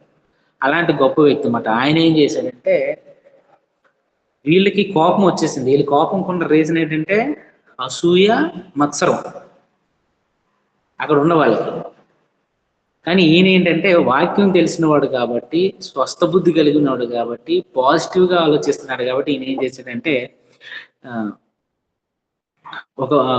ఆయన ఏం చేశాడంటే మహాసభలో లేచి ఈ మనుషులను కొంతసేపు వెలుపల ఉంచుదని ఆజ్ఞాపించి వారితో ఇట్లనెను, వాళ్ళు కొద్దిసేపు బయట పెట్టండి, వారు మీకు తిరిగిబడి మాట్లాడుతున్నారు కదా అని మీ ఈగో హార్ట్ అయ్యి మీరు చంపుతాం అంటే కుదరదు, కొంచెం బయట పెట్టండి అని చెప్పి వాళ్ళని బయటికి పంపించి వాళ్ళతో మాట్లాడుతున్నారు. ఇశ్రాయేల్ తోటి ఆయన మాట్లాడుతున్నారు. ఇశ్రాయేల్లారా, ఈ మనుషుల విషయమే మీరేం చేయబోతున్నారో జాగ్రత్త సుమండి. ఆల్రెడీ మీ ఇగోలు మత్సరాలు ఇవన్నీ చేసి ఒక ఆయన్ని మీరు చంపారు. ఎవరిని? యేసుక్రీస్తు. చంపినటువంటి ఆయన నామాన్నే వీళ్ళు ఏం చేస్తున్నారు? స్వస్థతలు, అద్భుతాలు చేస్తున్నారు. అంటే ఇప్పుడు ఒక వ్యక్తి అద్భుతాలు స్వస్థతలు చేయడం వేరు, చనిపోయిన తర్వాత ఆయన నామాన్ని బట్టి, ఆయన చనిపోయి తిరిగి లేచాడు యేసుక్రీస్తు, అయినా వీళ్ళ దృష్టిలో ఏంటి? చనిపోయాడనే ఫీల్ అవుతున్నారు వీళ్ళు, తిరిగి లేచారు అనేదాన్ని వీళ్ళు అంగీకరించుకోలేకపోతున్నారు. ఎందుకంటే యేసుక్రీస్తు తిరిగి లేచిన తర్వాత 40 దినాలు ఉన్నా కూడా తాను విశ్వసించిన వారికే కనబడ్డారు. అంటే సుమారు ఒక 500 మందికి కనబడ్డారు తప్ప వీళ్ళు ఎవరికి కనబడలేదు. వీళ్ళ దృష్టిలో ఏంటంటే చనిపోయాడు, ఓకే, చనిపోయినోడు పేరు చెప్తే ఎలా స్వస్థలు కలుగుతున్నాయి? ఇది మనం ఆలోచించాలి. ఒక వ్యక్తి అద్భుతాలు చేస్తే ఆయన బయలుజుబేలు అని చెప్పి ఆయన మీద నిందేశారు. బయలుజుబేలు అంటే అర్థం ఏంటి? దెయ్యాలకు అధిపతి. దెయ్యాలకు అధిపతి అయినోడు ఏం చేస్తాడు? స్వస్థతలు చేస్తాడా? సిల్లంగి, బాణామతి కొన్ని ఉంటాయి మనుషులకి. ఆ మనుషులకి దెయ్యాలు చేతబడులు అంటారు కదా, ఇటు సైడ్ ఏమంటారు? మంత్రాలు. ఇలాంటి పనులు చేస్తారు కానీ ఎవడు స్వస్థపరచడం ఇది చేయదు. అంటే అలాంటి నిందలు వేశారు యేసుక్రీస్తు. మరి అటువంటి నామాన్ని బట్టి వీళ్ళు ఇలాంటివి ఏం చేస్తున్నారు చెప్పి వాళ్ళని హెచ్చరిస్తున్నారు అనమాట. ఇశ్రాయేల్లారా, ఈ మనుషుల విషయమే మీరు ఏం చేయబోతున్నారో, ఏం చేయబోతున్నారు? చంపాలన్నట్టు ఆలోచన కలిగి ఉన్నారు. అందుకని ఏమన్నాడంటే జాగ్రత్త సుమండి, ఈ దినములకు మునుపు దూత లేచి తనొక గొప్పవాడినని చెప్పుకొనెను. ఒకడు ఉన్నాడంట, ఆడేం లేచాడు అంటే ఇక్కడ మనకి ఇక్కడ ఇద్దరి గురించి చెప్పబడింది కానీ వీళ్ళ గురించి బైబిల్లో అయితే రాసలేదు. చరిత్రలో వీళ్ళ గురించినటువంటి కొంత ఇన్ఫర్మేషన్ అయితే ఉంది. మనకి సబ్జెక్ట్ వెళ్ళిపోవాలి కాబట్టి నేను చెప్పేస్తా, తర్వాత మీకు వీళ్ళిద్దరి గురించిన ఇన్ఫర్మేషన్ నేను గ్రూప్ లో పెడతా. ఎందుకంటే మనకు బైబిల్లో ఉన్నది అథెంటిక్ గా ఫీల్ అవ్వాలి, చరిత్రలో కొంత ఇన్ఫర్మేషన్ ఉంటుంది, అవి కొంచెం మారుతూ ఉంటుంది ప్రాంతాన్ని బట్టి, దీన్ని బట్టి. కొంతమంది స్కాలర్స్ ఒక్కొక్కరు ఒకలా రాస్తూ ఉంటారు అన్నమాట. సో వీళ్ళిద్దరి గురించి కొన్ని డిఫరెంట్ అభిప్రాయాలు ఉన్నాయి. ఎవరు వీళ్ళిద్దరి గురించి కరెక్ట్ గా అయితే చెప్పలేదు. కానీ ఇక్కడ ఉన్న మాట ఏంటంటే వాడు ఏం లేచాడంటే, వాడు లేచి నేను ఒక గొప్పవాడిని అని చెప్పుకొనెను, ఇంచుమించు 400 మంది మనుషులు వానితో కలుసుకొనిరి. అంటే కొంతమంది ఆయనతో కలుసుకున్నారు. నేను ఒక గొప్పవాడిని అంటే ఏం చెప్పుకుని ఉంటాడు? మెస్సయ్య అని చెప్పుకుని ఉంటాడు. ఇశ్రాయేల్లో చెప్పుకోవడానికి వాళ్ళు ఎదురు చూసేది ఆ ఒక్క వ్యక్తే. ఇలా చెప్పుకొని వాడికి కొంతమంది ఫాలోవర్స్ తయారయ్యారు. కానీ అవి వందల్లోనే ఉన్నారు మనుషులు. వానితో కలుసుకొని వాడు చంపబడెను, వానికి లోబడిన వారందరూ చెదిరి వ్యర్థులైరి. వాడిని ఎవరైతే ఈయన గొప్పోడు మెస్సయ్య ఏదేదో అనుకున్నారో వాడు ఏమయ్యాడు? చచ్చాడు. వాళ్ళ ఫాలోవర్స్ అందరూ కూడా ఏమైపోయారంటే వ్యర్థులు అయిపోయారంట, అవమానపడ్డారు. సో అలా అనుమానపడ్డారు. 30 వచ్చింది. వానికి తర్వాత జనసంఖ్య దినముల్లో గలిలయుడైన యోధా అను ఒకడు వచ్చి ప్రజలను తనతో కూడా తనతో కూడా తిరుగుబాటు చేయ ప్రేరేపించను. వాడు కూడా నశించను. ఈయన ఏం చేశాడంట? తిరుగుబాటుదారుడుగా వచ్చాడు. కవలం అయితే ఎందుకంటే వీళ్ళందరూ కూడా అప్పటికే రోమా ప్రభుత్వం వీళ్ళ మీద దేనిగా ఉంది కాబట్టి ఆయనకు తిరుగుబాటుదారుడుగా వచ్చాడు అనమాట. తిరుగుబాటుదారుడుగా వాడు వచ్చాడు. తనతో కూడా తిరుగుబాటు చేయ ప్రేరేపించను. వాడు కూడా నశించెను. వానిలో లోబడిన వారందరూ చెదిరిపోయిరి. ఎవరెవరైతే వాడికి ఫాలోవర్స్ ఉన్నారో, వాడికి శిష్యులుగా ఉన్నారో, ఎవరెవరైతే వాడి మాటలు లోబడి ఈ తిరుగుబాట్లకి, గొడవలకి, వీటన్నిటికి ఎవరైతే వచ్చారో వాళ్ళు కూడా ఏమైపోయారు? చెదరిపోయారు. మనం చూస్తూ ఉంటాం కొంతమంది. ఆయన బాగా ఫేమస్ అయ్యేది ఒక బాబా, డేరా బాబా అని. మంచి ఫాలోవర్స్ బాగా ఉన్నాడు. ఏమైపోయాడు ఆయన? వాడు చేసినటువంటి పిచ్చి పనుల వల్ల ఈరోజు జైల్లో ఉన్నాడు. అంటే అక్కడ ఉన్న వాళ్ళందరూ ఏమైనట్టు? అవమానపడినట్టే, చెదిరిపోయినట్లే. వీళ్ళు ఏంటంటే రెబల్స్ మాట, తిరుగుబాటు చేసేవాళ్ళు. ప్రతిదానికి గొడవలకు వెళ్ళేవారు అనమాట. ఇప్పుడు కూడా చాలా ఉన్నాయి. మళ్ళీ అవన్నీ చెప్తే ఇదవుతుంది, ఎందుకంటే యూట్యూబ్లో అప్లోడ్ అవుతుంది. సో వాళ్ళందరూ ఏం చేస్తారు? దేవుడి పేరు చెప్తారు కానీ గొడవలకు వెళ్తూ ఉంటారు, దాడులు చేస్తూ ఉంటారు. ఇలాగా ఉంటుంది. నాకు తెలిసిన ఒక ఆయన ఉన్నాడు ఆంధ్రాలో, పెద్ద సువార్థికుడు. కొడుకు యుఎస్లోని ట్రైనింగ్ చేసి వచ్చాడు. మొన్న రీసెంట్గా ఇన్స్టాగ్రామ్లో ఒక వీడియో చూశాను. మార్నింగ్ టైం వాళ్ళు ప్రేయర్ పెడుతున్నారంట 5 ఆ చర్చ్ వీధిలో. ఒక ఇంటి దగ్గర ఉన్న ఆయన ముందు ఎర్లీ మార్నింగ్ లేసి మంట వేసుకున్నాడంట చలికి. వీళ్ళు వెళ్ళి ఇక నా వీధికి వచ్చే దగ్గర నువ్వు మంట వేస్తావు, వాడు ఏదో వేసుకున్న సైడ్ నా పక్క నుంచి కూడా వెళ్తారు కదా, నువ్వు మంట వేసుకుంటావా మాకు జరిగేటప్పుడు అని చెప్పి వాళ్ళ మీద దాడి చేసి బట్టలు చింపుకొని గ్రూపులు వెళ్ళి రాడ్లతో కొట్టి హాస్పిటల్ అడ్మిట్ అయ్యారు. ఆ వీడియో పెద్ద వైరల్ అయిపోయింది. చర్చ్ ఆఫ్ క్రైస్ట్ చెప్పేది దేవుని గురించి, కానీ వీళ్ళు చేసేది ఏంటి? రౌడీజం. అన్ని కేసులు ఉన్నాయి. అంటే తిరుగుబాటు చేసేటువంటి మనస్తత్వం. దేవుడి పేరు చెప్పుకొని విశ్వాసాల మీద లేదా జనుల మీద తిరుగుబాటు చేసి, బెదిరింపులు చేసి, వార్నింగ్లు ఇచ్చేటువంటి బ్యాచ్ మాట. అలా వచ్చాడు వాడు. ఏం చేశారు? వాడికి లోబడిన వారు అందరూ కూడా చెదరిపోయారు. కాబట్టి నేను మీతో చెప్పింది ఏమనగా, ఈ మనుషుల జోలికి పోక వారిని విడిచిపెట్టండి. మీరు వీళ్ళ జోలికి వెళ్ళదు, వారిని విడిచిపెట్టేయండి. ఎందుకు? ఈ ఆలోచనను ఈ కార్యమునైనను మనుషుల వలన కలిగినది అయినా అది వ్యర్థము. అంటే వాళ్ళు చెప్పేటువంటి ఆలోచన కానీ, వాళ్ళు చేసేటువంటి కార్యాలు కానీ, వాళ్ళు చెప్పే బోధలు కానీ, ఇది వాళ్ళ యొక్క మనుషుల యొక్క తలంపు. వాళ్ళు మెప్పు కోసం, వారి గంత కోసం ఏదో కొత్తగా ఏదో చేద్దామని అనుకుంటున్నారు అనుకో, ఏమవుతుందంట? కార్యమైనను మనుషుల కలిగినది అయినా అది వ్యర్థం అవుతుంది. ఎందుకంటే దేవుడే దాన్ని వ్యర్థం చేసేస్తాడు. మీరేం టెన్షన్ పడదు, మీరు పగ తీర్చుకోరు. పగ తీర్చే పని ఎవరిది? దేవునిది. దేవుని విడిచిపెడతాం. ఇలాగే ఇంతకుముందు ఒక 2 వచ్చారు. వాళ్ళ పరిస్థితి ఏమైంది? ఇప్పుడు ఎక్కడున్నారో తెలియదు, ఏమైపోయారో తెలియదు, చచ్చిపోయారు. ఆడు పోయిన తర్వాత వాళ్ళకున్నటువంటి ఫాలోవర్స్ కూడా చెదిరిపోయారు. సో వాళ్ళకంటే వీళ్ళు చేసే కార్యాలు గొప్పగా ఉన్నాయి. వాళ్ళ మాటలు. ఇంకొకటేమో తిరుగుబాటు. కానీ వీళ్ళు చేసింది ఏంటి? వాక్యం బోధిస్తున్నారు. ఒక మనిషి జీవితంలోని ఎలా బ్రతకాలి, శాంతిగా, సమాధానంగా అనేది వాళ్ళు బోధిస్తున్నారు. నిత్య జీవాన్ని గురించి బోధిస్తున్నారు. ఇవి ఏవి కూడా రెచ్చగొట్టే మాటలు కాదు. కాకపోతే ధర్మశాస్త్రానికి విరోధంగా ఉన్నాయి.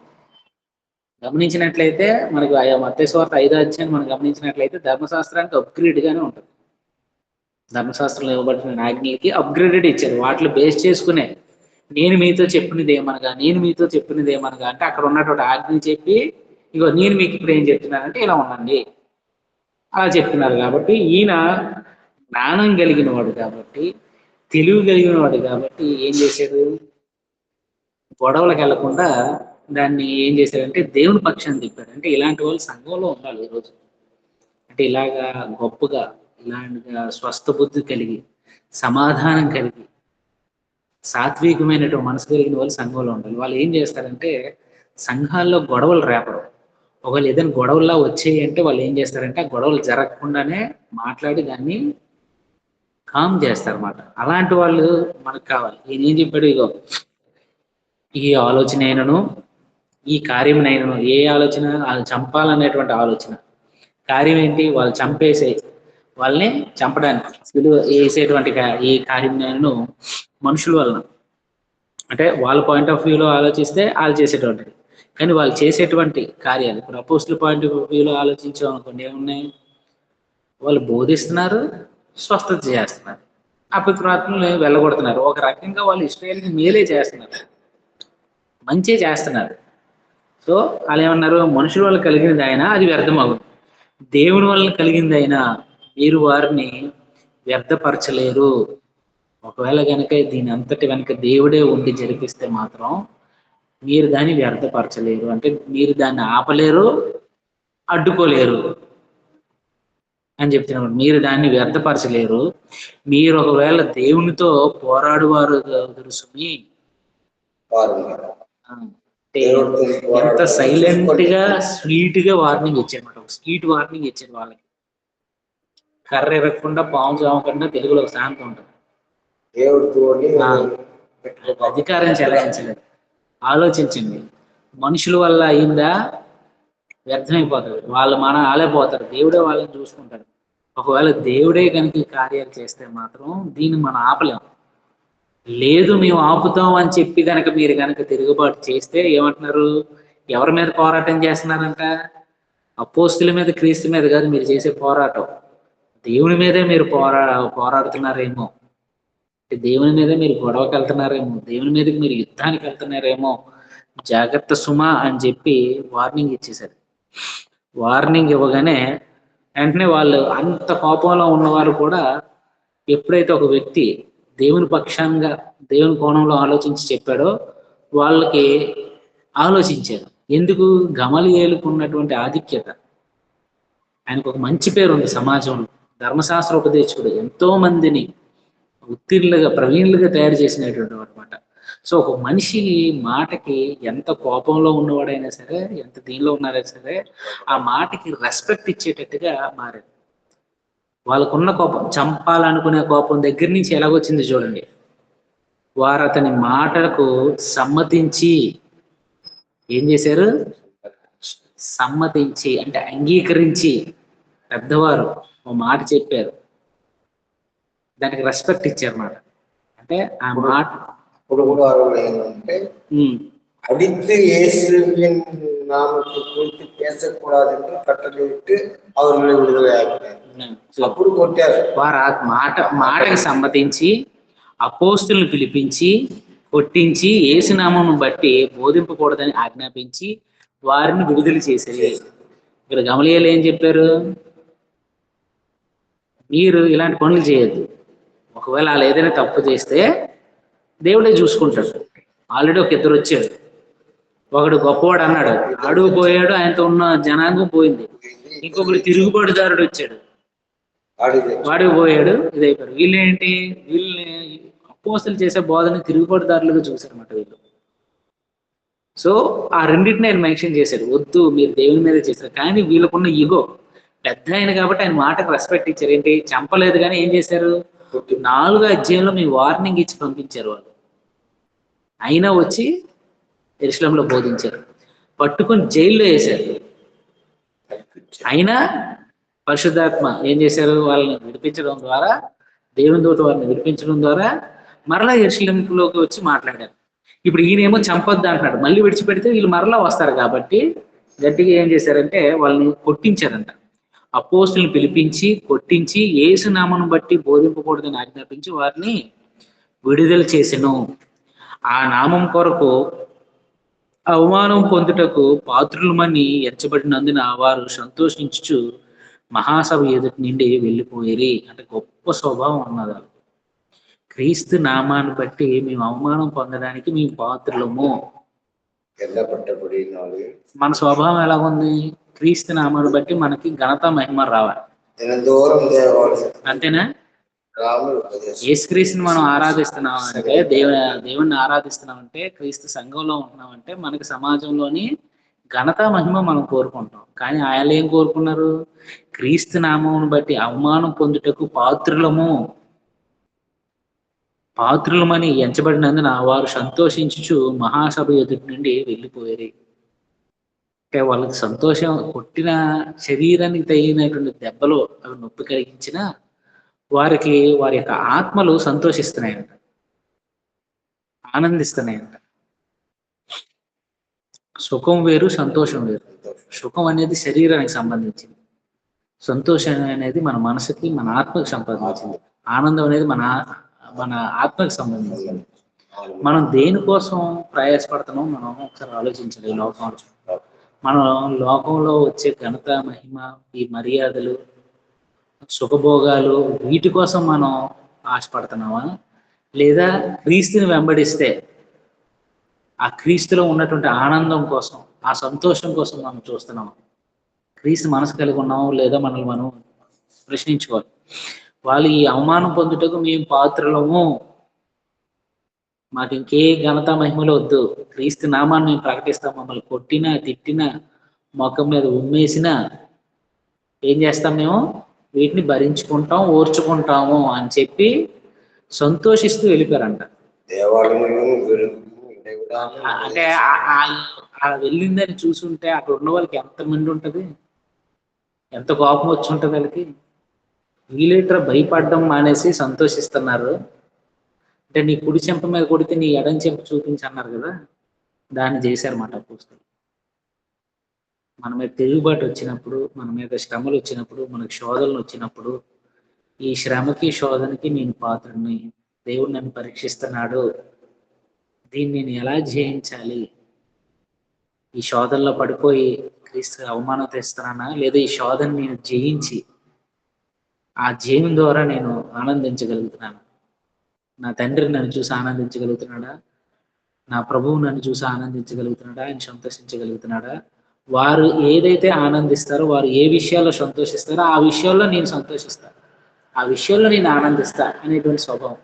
యేసుక్రీస్తుని కొట్టారు, హింసించారు, శరీరం చీల్చబడింది, కానీ ఆయన ఎక్కడ కూడా రియాక్ట్ అవ్వాల, వాళ్ళని దూషించలే. చివరిగా ఆయన పలికిన మాట ఏంటంటే, తండ్రి మీరు ఏం చేస్తున్నారు వీరికి తెలియదు, వీళ్ళు క్షమించండి. ఎందుకు అన్నాడు? ఆయనకు ఒక సంతోషం ఉంది, ఆయనకు ఒక ఆనందం ఉంది, నా మరణం ద్వారా అనేకులు రక్షింపబడతారు, దానికోసం ఆలోచిస్తున్నారు అన్నమాట. సో వాళ్ళు మహాశవుని ఏం చేశారంట, ఆనందంగా వెళ్ళిపోయారంట. వెళ్ళిపోయి వాళ్ళు అంత వార్నింగ్ ఇచ్చిన 42వ వచనం, ప్రతి దినము దేవాలయంలోను ఇంటింటిను మానక బోధించుచు యేసే క్రీస్తుని ప్రకటించుచుండ్రి. అంటే మనకి ఏదైతే అభిషిక్తుడని మనం ఎదురు చూస్తున్నామో ఆయనే మన రక్షకుడు అని వాళ్ళు ప్రకటిస్తూ ఉన్నారంట. సో వాళ్ళు వార్నింగ్ ఇచ్చారు, అవల జైల్లో పెట్టారు, బెదిరిపోల, చంపాలి అనేటువంటి నిర్ణయానికి వచ్చారు. కానీ దేవుడు గమలీయేలు ద్వారా వారు మనసుల్ని తిప్పగలిగాడు. కానీ చితకబాదారు, ఈ నామాన్ని బట్టి మీరు ప్రకటిస్తే మేము ఒప్పుకోము. ఆయన ఏం చేస్తున్నాడు, దేవాలయానికి వెళ్ళి మళ్ళీ బోధిస్తున్నారంట. అక్కడే కాకుండా ఇంకా పని ఎక్కువ పెరిగింది, తింటను మానక బోధించుచు యేసే క్రీస్తుని ప్రకటించుతుంది. అంటే సువార్త పట్ల, దేవుని వాక్యం పట్ల వారికి ఉన్నటువంటి ఆసక్తి, వారికి ఉన్నటువంటి ప్రేమ ఎలా ఉన్నదో మనం ఒకసారి గమనించాలి. ఈరోజు అటువంటి ఆసక్తి ఉన్నదా మనకి?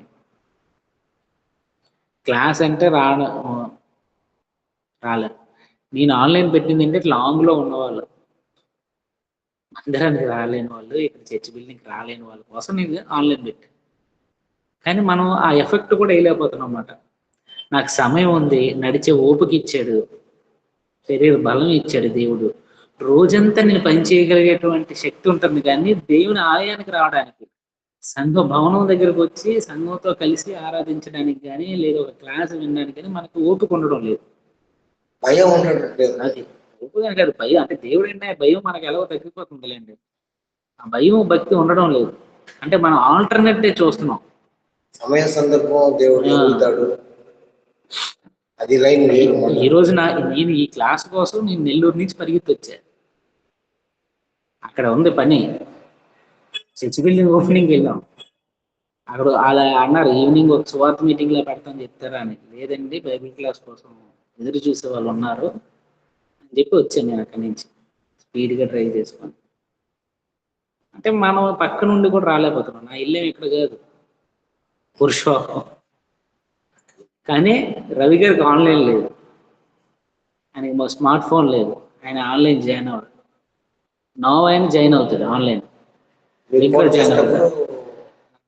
కృపావరం అది ఇప్పుడు నేనేంటి, ఈ ఒక్క వ్యక్తి కోసం నేను వస్తున్నా, కృపావరం నుంచి డైరెక్ట్ గా వింటారని. ప్రింట్ వచ్చి సో ఆన్లైన్ అందరూ వాడుకోలేరు, కానీ వచ్చి వింటుంటారు అన్నమాట. అంటే మనకున్న ఆసక్తి, ఏది మనకుండే ఆన్లైన్ ఆసక్తి, మనకున్న ఇంట్రెస్టే మనతో ఏదైనా పని చేస్తారు. కొంత సో వాళ్ళైతే ప్రతి దినము దేవాలయంలోనూ ఇంటింటను మానక బోధించుచు ఏసే క్రీస్తుని ప్రకటించుచుండ్రే. అంటే వాళ్ళు ఉన్న ఓపిక చూడండి, వాళ్ళు కూడా అలాగే దేవుని వాక్యాన్ని వినడానికి అలా ఆసక్తి చూపిస్తున్నారు. ఆనాడు ఇప్పుడు వచ్చింది ఈ సెల్లులంతా. ఆనాడు మా అమ్మగారు కానీ ఎవరైనా కానీ రైలు పట్టాలు దాటుకొని ఆమె వచ్చి సంఘంలో బైబిల్ క్లాస్ అటెండ్ చేసి మళ్ళీ తిరిగి ఆటో ఎక్కి వచ్చేది. అదే అదే ఒకప్పుడు ఆసక్తి ఉండేదండి. ఆమె గురించి మీరు బండిలో వస్తే ఒక ఆయన ఏం చెప్పారు, మన ఇద్దరు అవునవును వచ్చినట్టు చెప్పారు. అసలు మానదు, ప్రతి వారం ఎలా ఉన్నా సరే వెళ్ళిపోతారు అని నేను చెప్పలే ఆ మాట, వేరే అని చెప్పారు. వేరే ఆ ఆసక్తి మనకు ఉండాలి. అంటే మనం సహవాసం ఉంటది, ఆన్లైన్ లో వినేదానికి ఎదురుగా కూర్చుని వినేదానికి సహవాసం ఉంటది. కొంతమంది వర్క్ చేస్తారు, ఖాళీ ఉండదు, కానీ ఆన్లైన్ లోనే ఒక పక్క పని చేసుకుంటూ కూడా చెవిలో హెడ్ ఫోన్ పెట్టుకుని వాక్యం వినాలనే ఆసక్తి కూడా ఉంది. అలాంటి వాళ్ళ గురించి నేను అనలేదు, ఖాళీ ఉండి కూడా ఇంట్లో రెస్ట్ తీసుకోకుండా సమయం రోజంతా దేవుడు నాకు శక్తి ఇచ్చాడు, ఇంకొక గంట దేవుని ప్రార్థన చేసి తండ్రి వెళ్ళి సంఘం ద్వారా సహోదరులను కలిసి అక్కడ కూడా నేను వాక్యం వింటానని ఆసక్తి కూడా మనలో రావాలి. సో అలా రాగలిగేటట్టుగా మనందరం కూడా ఒకప్పుడు ప్రతిదినం దేవాలయంలో కూడుకుంటున్నారంటే ఇంటింట ఇల్లు వాళ్ళు మానకు బోధిస్తున్నారు, వాళ్ళు కూడా వస్తున్నారు వాక్యం నేర్చుకోవడానికి. అలాంటి ఆసక్తి మనం కూడా కనపరచాలి. దేవుని శనివారంలో కూడా నాకు చాలా ఆసక్తి రావాలా, అన్ని శుభ్రం చేయాలి. రేపు సెలవు ఉందా నీకు, డ్యూటీ ఉందా? అది రేపు తిరుమల వాయిల్లో యూత్ క్లాస్ ఉంది, యూత్ క్లాస్ కి రాగలిగిన వాళ్ళందరూ కూడా రండి. అప్పటికి రావడానికి అయిపోతుంది. సాత్విక్ మీకు అవుతుందా రేపు? ఇప్పుడు రేపు రేపు 16 లాస్ట్ సండే అనౌన్స్ చేసింది కదా తిరుమల వాళ్ళు యూత్ క్లాస్. 16 చేశారు. 16 పిల్లలకి యూత్ క్లాసు, వాళ్ళతో పాటు వాళ్ళ తల్లిదండ్రులు కూడా రావచ్చు. సో అది 5వ అధ్యాయాన్ని మనం పూర్తి చేసుకున్నాం. 5వ అధ్యాయంలో అననీయ సప్ఫీరా సంఘంలోని వారి యొక్క వైఖరిని బట్టి సంఘాన్ని మోసం చేయాలని ట్రై చేసినందుకు దేవుడు వారి ప్రాణాలు తీసేశాడు. తర్వాత పేతురు యోహానులు వీరి యొక్క పరిచర్యను బట్టి అనేక స్వస్థతలు అద్భుతాలు జరుగుతున్నాయి. ఆఖరికి పేతురు నేర్పడితే వాళ్ళు బాగుపడతారు అనేటువంటి స్థాయికి వారు ఎదిగారు. తర్వాత అక్కడ ఉన్నటువంటి ప్రధాన యాజకులు, అక్కడ ఉన్నటువంటి సద్దూకయ్యులు, ఈ పరిచర్యలు వీళ్ళు పట్టుకోవడం, వార్నింగ్ ఇవ్వడం, జైల్లో పెట్టడం, దేవుని దూత వచ్చి వారిని విడిపించడం, మరలా యెరూషలేముకి వెళ్ళి వారు బోధించడం, అక్కడ మళ్ళీ వాళ్ళు పట్టుకొని జాగ్రత్తగా పట్టుకొని వచ్చి వాళ్ళని వార్నింగ్ ఇవ్వడం, వాళ్ళు ఆ వార్నింగ్కి రెస్పాండ్ అవ్వకుండా మేము క్రీస్తు నామాన్ని ప్రకటిస్తాం, మేము దేవుని మాటకే లోబడతాం, మనుషుల మాటకి లోబడం అన్నందుకు వాళ్ళు చంపాలని ప్రయత్నించారు. దేవుడు గమలీయుల ద్వారా వారిలోకి ఆలోచన రాకుండా వారిని హెచ్చరించడం. ఒకవేళ మనుషుల క్రియ అయితే వాళ్ళే పోతారు, ఎక్కువ కాలం ఉంటారు. ఆల్రెడీ ఒక ఇద్దరు వచ్చారు, ఏటి అయిపోయారో తెలియదు, వాళ్ళే పోయారు, వాళ్ళకున్న పరిచర్కులు పోయారు. ఒకవేళ దేవుడే కనుక కార్యం చేస్తే మనం దేవుడి మీద తిరుగుబడుతున్నామేమో. ఈరోజు సంఘంలో ఏదైనా కార్యక్రమం జరిగినప్పుడు దానికి సహకరించేటట్టుగా ఉండాలి తప్ప తిరగబడకూడదు. అది దేవుని కార్యము, కార్యం ద్వారా నలుగురికి మంచి జరుగుతుంది అంటే దానికి సహకరించాలి తప్ప అది సహకరించకుండా ఎదురు ప్రశ్నలు వేసి ఇది జరగకూడదు, అది జరగకూడదు, ఎంత డబ్బు అయిపోతుంది అంత డబ్బు అయిపోతుంది అన్నాం అనుకోండి, అప్పుడు దేవుడు ఏం చేస్తాడంటే నువ్వు నా మాటకే లోపడకుండా నేను చేయాలనుకున్న కార్యక్రమాలకే నువ్వు తిరుగుబాటు చేస్తున్నావు అని చెప్పి దేవుడు ఆలోచిస్తాడు. అక్కడ పెద్ద నేను చెప్పాడు, అయ్యగారు మీ సంఘం పెద్దది, ఆ మాటలు ఏం అర్థం ఉందంటే, ఆ, అయ్యగారు మీ సంఘం పెద్దది, మీరున్నారు మీరంతా సంఘం డిసిప్లిన్ బాగా ఎదగాలి. అవును. ఆ మాటకి సంఘములో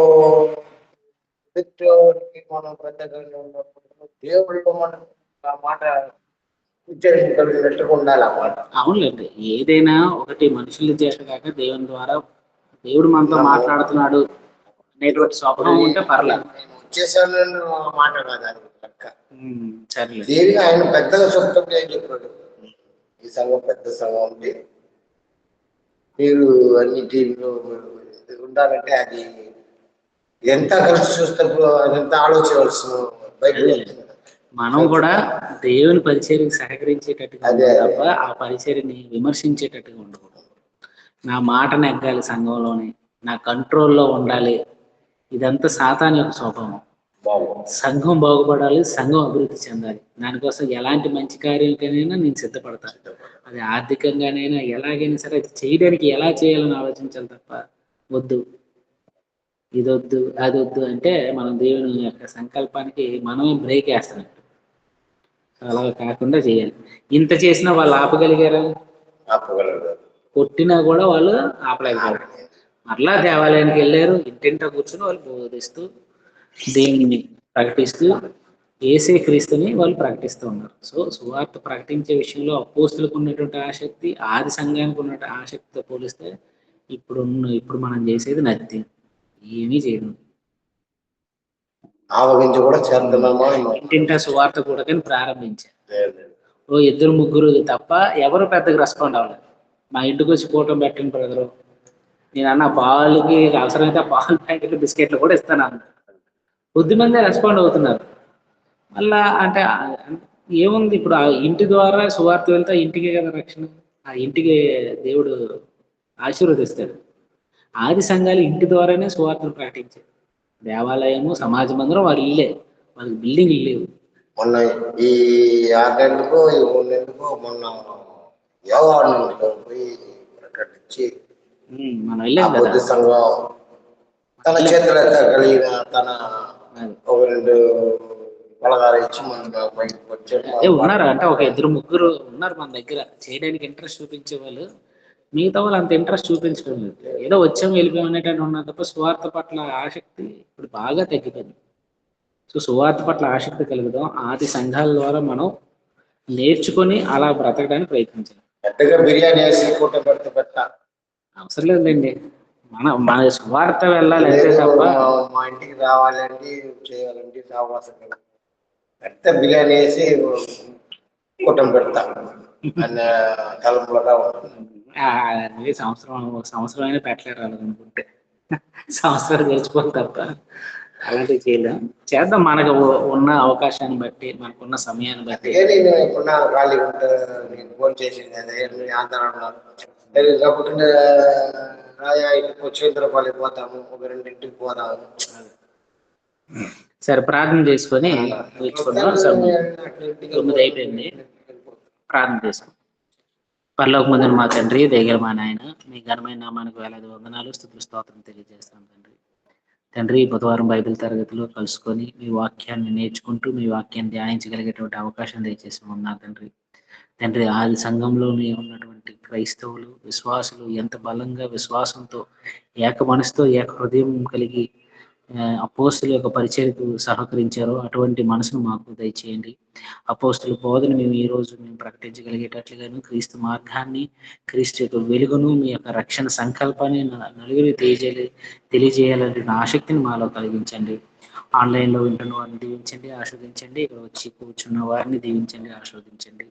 మీ కృపలోని ప్రతి ఒక్క కుటుంబాన్ని భద్రపరచండి. మీ యొక్క సహాయం వారిపై దయచేయండి. రేపు జరిగేటువంటి యూత్ క్లాస్లో కూడా మీ యొక్క సహాయం దయచేయండి. యవనస్తులు వాక్యాన్ని నేర్చుకొని ఆ వాక్యానికి లోబడుతూ, తల్లిదండ్రులకు లోబడుతూ, సంఘానికి లోబడుతూ వారు జీవించగలిగేటట్లుగా వారికి సహాయము మీ యొక్క కృప దయచేయమని వేడుకుంటున్నాం తండ్రి. తండ్రి మీ యొక్క సన్నిధిలో మేమందరం కూడా భయపడకుండా యథార్థంగాను, నీతిగాను, న్యాయంగాను సేవ చేయగలిగే మనసును మాకు దయచేయమని ఈ చిన్న ప్రార్థన మా ప్రభువు మా రక్షకుడైన యేసుక్రీస్తు నామమున అడిగి వేడుకుంటున్నాం తండ్రి. ఆమేన్. థ్యాంక్ యూ అందరికీ ఉన్నారండి. సాత్విక్